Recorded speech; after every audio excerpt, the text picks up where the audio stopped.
Way out there near the edge of the universe, you'll find a rocket ship with 4 people on board. Captain Jim Starr, the greatest hero the world has ever seen, Science Officer Scarlet, Navigator Black, and a mutated 9-headed engineer named Jones. As they await orders from Mission Control, they find themselves in the middle of several unexpected scenarios. Meteor showers, attacks from tiny organisms, loss of gravity, and gigantic felines, just to name a few. So, grab a snack, grab a drink, kick back and enjoy as we do a deep dive on one of the most polarizing cartoons I've ever experienced. This is The True Genius of Captain Starr.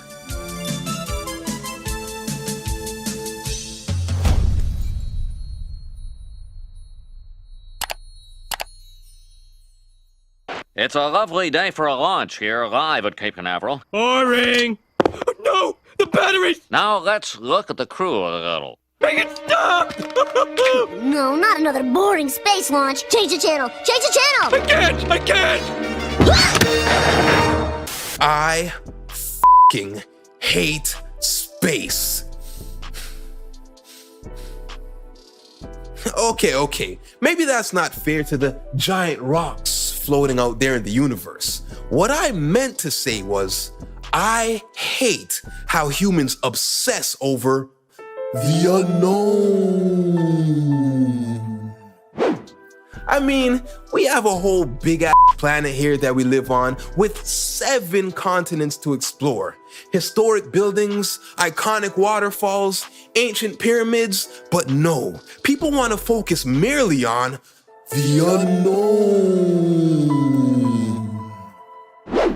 I mean, to be fair, this issue may be deep-rooted. Maybe something from my childhood triggered this hatred. When I think back, I used to go ape shit and lose my mind anytime I'd see a show about space. I absolutely despise Star Trek. To hell with Battlestar Galactica. Space Ghost, pff, he's an asshole. F*** Star Wars. Yeah, I said it. Come at me, bro. And Fireball XL5 gave me literal nightmares. We don't know what's in store for us when we arrive. Say, how about that coffee? Oh, gee, I'm sorry. I'm a tootie. I almost forgot. But to be fair to the universe, The Jetsons was dope, Futurama is a classic in my books, and Duck Dodgers was pretty entertaining.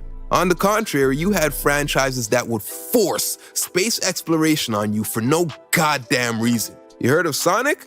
Okay, well, let's throw his little blue ass in space and call it Sonic Underground. You remember where in the world is Carmen Sandiego? Well, the world isn't big enough. Let's toss her in space and call it Where in Time is Carmen Sandiego.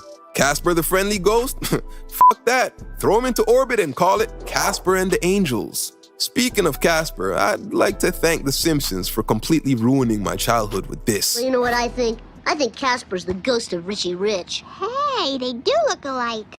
I can't unsee it.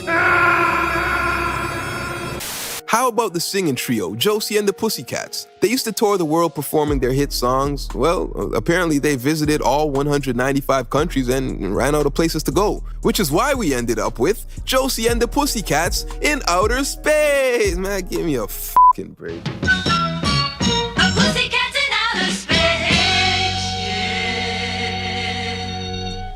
What the hell is with people in space? Homer Simpson went to space, Arthur went to space, Mario went to space, Miss Frizzle and a magical school bus full of 9-year-olds went to space. Here's proof of what'll happen to you if you stay here with your stuff.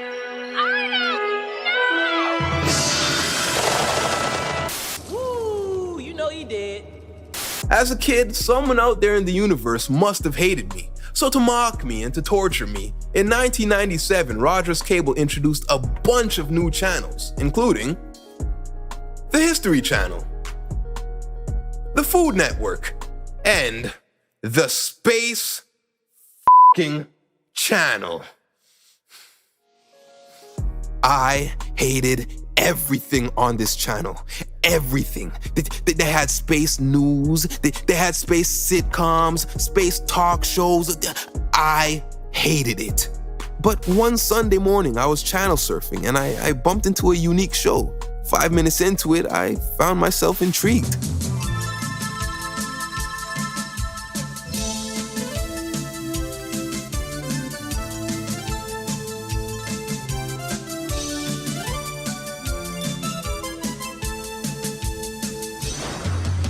Captain Star was an animated series created by Stephen Appleby in 1997. The show was based on her comic titled Rockets Passing Overhead. It ran for 2 seasons amounting to 13 episodes, 14 if you want to include the pilot episode, Invasion of the Tasty Morsels. Aha!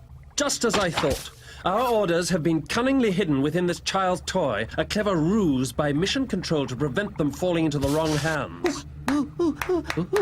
This series aired on ITV in the UK, and over here in Canada, it aired on the Space Channel and Teletoon. All of my research suggests this show was never aired in the United States, but if that's wrong, feel free to let me know down in the comments. The story revolves around Captain Jim Star, the greatest hero any world has ever known. He was groomed from birth to become a captain. He spent the first 12 years of his life in Captain's Academy. He travels space in his rocket ship, which he named the Boiling Hell. He names every tiny planet he visits after himself, hence why we look up into the night sky and see stars. Every single one of them was discovered by him. To pay homage to the legend, every year his birthday is celebrated like a holiday throughout the entire universe. His crew consists of 3 other members. Jones, aka Limbs, who was mutated in an atomic accident. This resulted in him having 9 heads and 6 arms. Navigator Black. He's sometimes in charge of GPS coordinates. He cooks for the crew in his restaurant, and for whatever reason, he's completely obsessed with fish. And First Officer Scarlet. You can tell this is Captain Star's protege. The next one up. She's smart, she's brave, she's the MVP of the team, as she usually solves the crew's issues through her science experiments. We're led to believe her and the captain are secretly, involved in a little in and out. The good old no pants dance. Isn't there something you'd like to say to me, Captain? Yes, there is. Then say it. You're a good man, Scarlet. Nah, I'm just kidding. Captain Star is far too dense to even realize Scarlet wants the rug burn. In episode 3, a robot named Jim Bob Bob was invented. He does laundry, cleaning, and other little odd jobs around the ship. The crew was ordered to the end of the universe, where they would land and stay on a dry planet known as the Nameless Planet. Many years would pass as they were ordered to stay put and wait for their next assignment. It's never disclosed if Mission Control lost contact, sabotaged, or simply forgot about the crew. All we're given is these brief reminders in every episode that the captain remains loyal and continues to wait in limbo for his precious orders. I have a package. My orders! Could this really be it? Our long-awaited orders? How dare you swallow my orders? Tomorrow there will be orders. Tomorrow, Scarlet. I can feel it in my water. By the end of the series, you'll pick up on brief undertones. It seems as if Mission Control thinks the aging captain is grown incompetent, despite proving his usefulness. Hence why they sent him to the edge of the universe and forgot about him. Pretty much a wild goose chase. The series features a unique art style and has a variety of different storylines. As a kid, I'll admit it was way too advanced for me. Atomic engines, microorganisms, genetic mutations. What on earth was my 9-year-old brain supposed to do with all of that? I wanted kid shit like Eat the Cat, Bobby's World, Tamagotchis and Pogs and shit.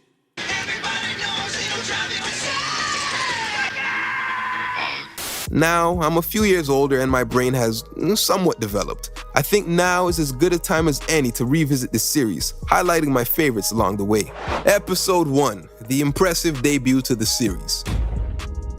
Captain Star is having a hard time getting out of bed due to lack of inspiration. Scarlet comes up with a genius idea to motivate him. She invents an alarm clock that will launch a missile at Mission Control if not deactivated within 21 minutes. The alarm goes off, and a newly inspired captain heads over to silence the noise. On his way, he's distracted by Jones and his toy rocket. While flying, Jones notices the rocket isn't obeying his command. That's because the remote doesn't control the toy. It actually controls the boiling hell. Their rocket flies away and Captain Star has no way of making it to Mission Control. Now, innocent people will almost certainly be destroyed by missiles. Out of nowhere, another captain named Bloater shows up. The team boards his ship with 17 minutes to save the universe. While on the ship, Bloater reveals that him and Star went to the same space academy when they were kids. Suddenly, they pick up the coordinates of the Boiling Hell's homing device. It looks like the ship has traveled to a sector called the Junk Nebula, a deadly pocket of space nobody has ever visited and lived to tell about. My kind of balls.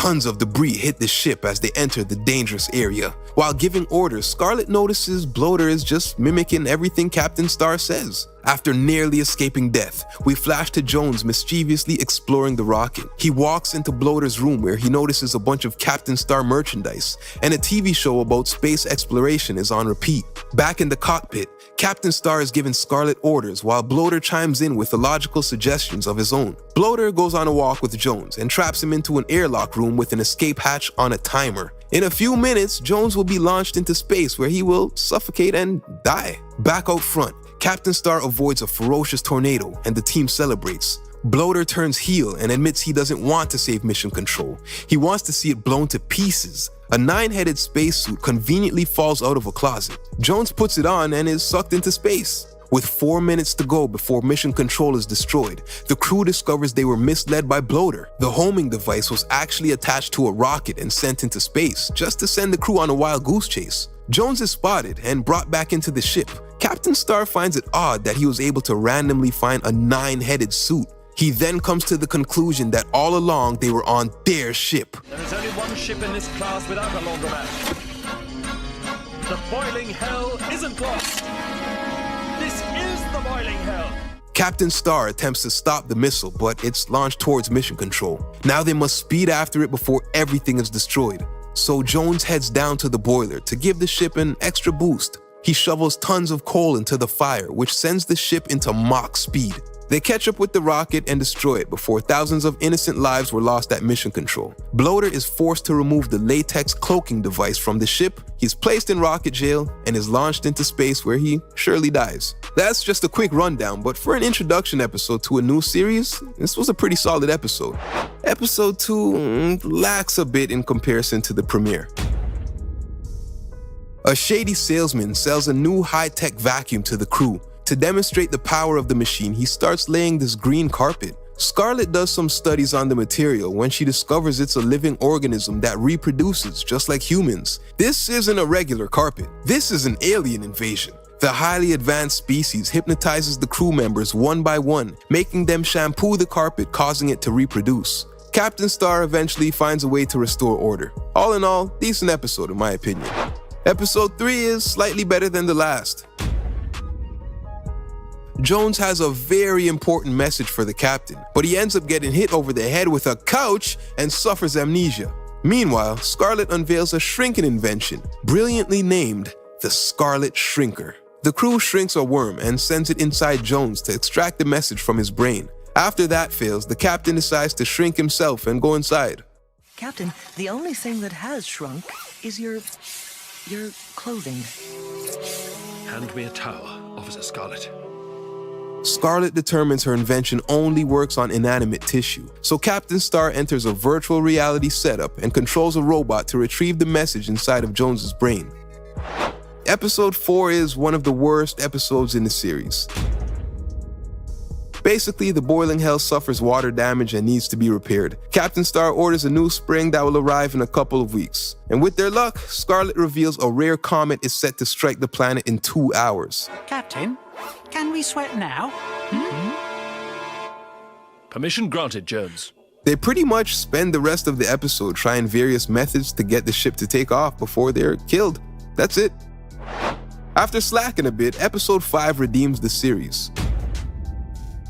Jones is feeling lonely, so he orders a friend from the companion catalog. The delivery arrives. Turns out his name is Friendly Jones. The two immediately start having fun. After being so consumed by his new friend, Jones forgets to do his daily routines. Due to a lack of maintenance, a leak occurs and the ship floods. As I recall, the lights are on the same circuit as the electronic doors. We're sealed into this room and the water is rising. They make their way to the control room. The electrical override code is 508 numbers long, and nobody on the crew can hold their breath long enough to go underwater to enter the code. That's when Jones and his 9 heads volunteer. One head stays above the water for air, while the others are underneath entering the code. Hopefully he can enter the full code before the crew meets their demise. Episode 6 is a weird one. Jones wants to be nice to the captain, so he reveals he made him a croquet set. The body is shaped like your body, and the head is shaped like your head, and the balls are shaped like, croquet balls. All of a sudden, a cat shows up. Jones assumes it's the same cat they lost on a space mission years ago. Scarlet does some tests on the cat. She discovers the animal is growing at a rapid pace. It's actually grown 3 times its size since the morning. And at this rate, it'll be large enough to destroy the planet in a few days. That's no cat.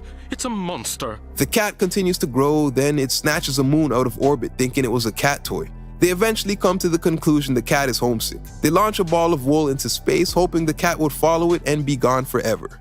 And yeah, that's how season 1 ends. A few ups, a few downs, but I guess it was good enough to get renewed for another season. So, on to season 2.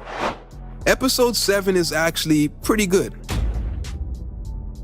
While doing climate research, a rocket bounces off of Jones and lands in the abyss, aka the dark side. Captain Star thinks those were his long-awaited orders. The crew suits up for a mission into the dark side. They encounter a patch of slow motion inducing heavy air. The crew ultimately gets stranded with no food when Black pulls some halibut out of his boots. They start prepping a location to cook when Scarlet realizes the air is gaseous. Captain, no!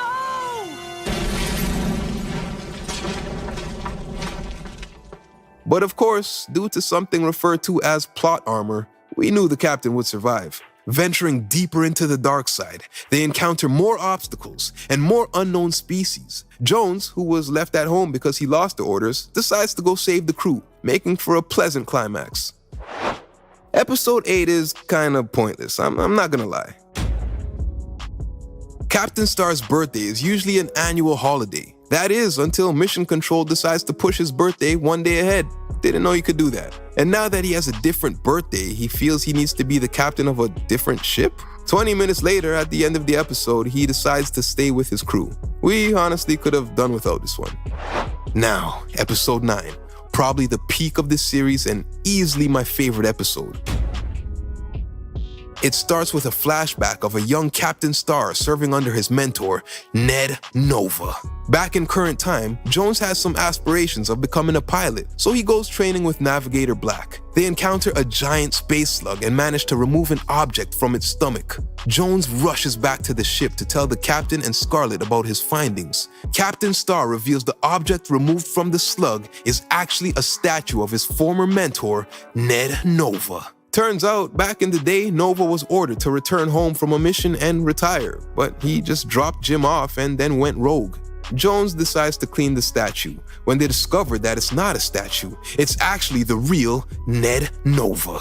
He'd been missing for 115 space years. Nova is starving after not eating for a while, so he grabs a sandwich out of his suit. Scarlet takes the sandwich in for studying to find out why it hasn't gone stale. Apparently, the slug's internal fluids acted like a sandwich bag, preserving the food and the captain. We get to see more flashbacks of Jim's orders to capture the rogue agent, Ned Nova. It is my unpleasant duty to take you back to Mission Control. Stop your ship and pack your bags for transfer to my rocket. Never, Jim.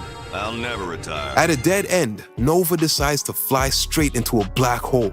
Jim plans to finally complete his orders and bring Nova back so he can retire. Everyone goes to bed for the night. Upon awakening, the crew finds the training rocket is gone. Nova is on the run again. But Captain, surely he's taken off into space. He'll be light years away by now. I know precisely where he's gone, Scarlet. No captain must ever leave his ship behind. So Star and Jones venture off and wind up inside of a slug, where they retrieve Nova. They escape the slug's intestines along with Nova's ship. Ned is now getting rest on the bed as he awaits for Jim to follow out his orders. Like a real one, Jim cleans Nova's ship, and as a final act of loyalty to his former captain and role model, he refuses to take him back to Mission Control and allows him to escape. He covers it up by telling his crew that must have been an imposter. Brilliant episode. Highly recommended. Episode 10, unfortunately, another lackluster story. A crew of doppelgangers land on the nameless planet. After introductions, both crews begin to party with each other. The captains are waiting for their orders. Captain Star ends up getting a talking teddy bear that he believes is speaking in code. After realizing the bear is not his orders, he gets depressed. The rest of the episode goes into discussing how feeling depressed or low can cause a shift in gravity. It has long been known that violent mood changes produce small changes in body gravity. That's why we say we are feeling down in the dumps or low. It's weird, and as crew members get sad or down, they start to sink into the ground because of gravity. Meh. Episode 11, fairly mediocre. The crew makes an emergency landing on an unknown planet when they encounter a collector named Jasper. He tries his best to win over every member of the crew by being extra friendly. He's even a bit too friendly with Scarlet. Oh, you don't want me to come in? Certainly not. This causes Captain Star to become suspicious of the stranger. Long story short, the collector hypnotizes and kidnaps Jones for his collection of freaks. It's up to the captain to stop him and retrieve Jones. Decent episode, I guess. Another huge spike in quality as episode 12 is amazing. Navigator Black is taking his two fish on a walk and they end up getting loose. He eventually finds them, but like the clumsy oaf he is, they get loose again. When he manages to locate them, he notices that they crawled under a large black curtain which is known as the edge of the universe. He goes in after them, but it's not what he expected. There's a big crowd applauding every move he makes. Ooh, marvelous. He can't get enough of the attention. He eventually returns to the ship where he tells Jones all about his experience. Feeling intrigued, Jones decides to follow him to the edge of the universe the next day. Captain Star and Scarlet notice that they are a little more transparent than usual, and they need to find out why. The next day, the two attention whores visit the edge of the universe again, but this time Scarlet trails them to do research. Once there, Scarlet also can't get enough of the attention. Well, as long as I'm here, I suppose I could give you a little scientific demonstration. Captain Star has had enough of his friends running off for hours at a time, and he's afraid his crew might fade away completely. He determines their souls are slowly being taken away from the crowd of onlookers. He visits the edge of the universe where he pleads with the crowd to let him and his friends go once and for all. My daring rescue of the 29 captains. Despite the mortal danger, I could not leave, for there were still 11 captains to be saved. Alas, no, there is no more. If you want more, you must let me return to travel the universe and live new adventures. The crowd decides to let them all go. Matter of fact, they insist they leave. That way they can come back later with more stories and new methods of entertainment. Glossed over it, but trust me, absolutely amazing episode. And as luck would have it, they follow this up with episode 13. The series finale and possibly the worst episode in the series. Somewhere in the universe, there's a Captain Star lookalike contest happening. A group of evil aliens kidnapped the captain while he was fast asleep. The crew spends majority of the episode tracking down the captain's location. Once there, they find hundreds of Captain Star lookalikes. It's up to the crew to find the real captain and bring him back to the boiling hell. With the help of some little twerp kid who's a big fan of Captain Star, they find the real captain and they escape. The end. Now, I don't know if they figured they would get renewed for a season 3 and that's where they plan to wrap the story up, but yeah, that's how it ends. No word on the captain's orders and no word on if they make it back home. I mean, if you want to leave the series a cliffhanger, I'm cool with that, but at least make the final episode a good one, as this will be the lasting impression on the audience. Now, if episode 12, The Edge of the Universe, was the last episode, I'd feel a lot better. But no, it ends with this weird-ass, unnecessary look-alike contest. As you can tell from my rating chart, this series has a lot of ups and downs. It's truly one of the most polarizing experiences I've had so far. The great episodes are really amazing, then the bad episodes, I'd honestly be good never watching them again. But all in all, good series and I enjoyed it. Probably would have been better to cut the fat and just make a 1-season, 8-episode series or something, but nonetheless, I'd say give it a try and let me know what you think. And that's it for today, guys. If you're still watching this, I consider you my people, and I appreciate you. If you enjoyed the video, go ahead and drop a like and consider subscribing. I have a bunch of other videos you might find interesting. Until next time, stay safe, chase your dreams, and of course, do what you love. Ryan Banks, signing out. Gimme my Music! I move in the nighttime. Shit, everything I do in the nighttime. Make one turn two in the nighttime. Zoom from that bright light. Move by my right side. Crew in the spot and it's like 2 o'clock. Wrist never been in cuffs, evident.